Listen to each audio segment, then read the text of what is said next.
with two words. Never again. Those words were supposed to mean something. They were supposed to mean that humanity had finally learned where hatred, indifference, and silence can lead. That after witnessing suffering on that scale, we would never allow it to happen again. And yet, wars continued, genocides continued, oppression continued. And the question is, why?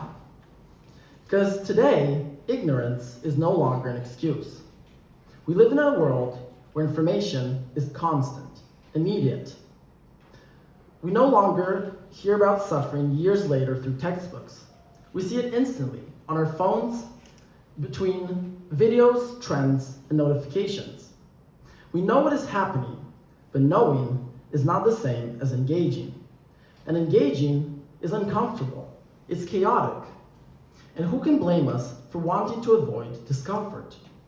Our brains naturally crave comfort, stability, and emotional safety. We move on quick, we distract ourselves. But for millions of people around the world, stability is not promised. It is something they're still fighting for. Today, we see women in Iran beaten, killed, and tortured for protesting laws that control their bodies and their lives. Young people our age have been killed for speaking out, like Nika Shakarami, a teenager who went missing during protests and was later found dead under mysterious circumstances. Or Serena Ismailzadeh, who used her voice online until she no longer could. We see stories like these for seconds, maybe minutes, and then we scroll. Not because we are cruel people, but because fully letting that reality sink in is exhausting. And it becomes easier to convince ourselves that those realities don't have anything to do with us. The sociologist Zygmunt Bauman argued that the further we are from suffering, the less responsibility we feel for it. And maybe that's true, because when suffering and pain happens far away to people we have never met, it becomes easy to disconnect emotionally. Psychologist Paul Slovich discovered something deeply unsettling. The more people suffer, the less we actually feel. One person's suffering feels personal. Thousands become statistics. Millions become headlines.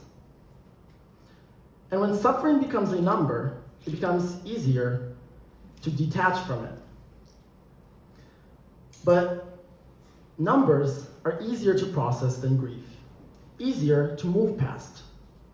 A month ago, my brother died, and suddenly, nothing felt abstract anymore. Because when you lose someone, you don't think in numbers. You think about the smallest things. The way he laughed, the conversations you thought you still had time for.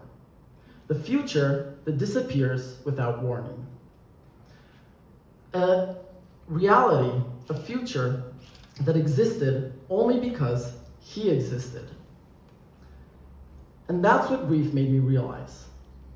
Each and every one of us has an entire universe within them. But from far away, it's easy for us to forget that. Because loss is not orderly. It takes over everything. It's chaotic. And that's when I realized something, or understood something that I hadn't fully understood before.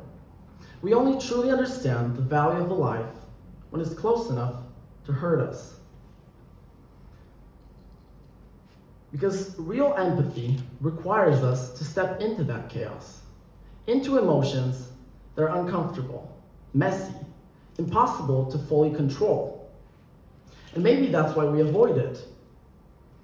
Because refusing to detach because something is painful is just something we shouldn't do. Judith Butler asks why some people are mourned and others aren't. because not every life is treated equally. Some are mourned, others barely acknowledged. That selective empathy, that refusal to engage with certain realities, is what allows injustice to continue and history to repeat itself. So maybe embracing the chaos isn't about fixing the world. Maybe it's about refusing to go cold when something is hard to bear, about refusing to reduce people to numbers, about allowing ourselves to feel even when it is uncomfortable. Because maybe chaos shouldn't be feared. Maybe embracing the chaos, maybe when we look away, embracing the chaos the chaos does not disappear when we look away. It just becomes someone else's reality. And history has already shown us what happens when enough people decide that suffering is too distant, too exhausting, too uncomfortable to confront. The question is not whether the world is chaotic. The question is if we have enough humanity to step into that chaos, not with perfect answers, but with enough love and compassion to let it reach us. Thank you.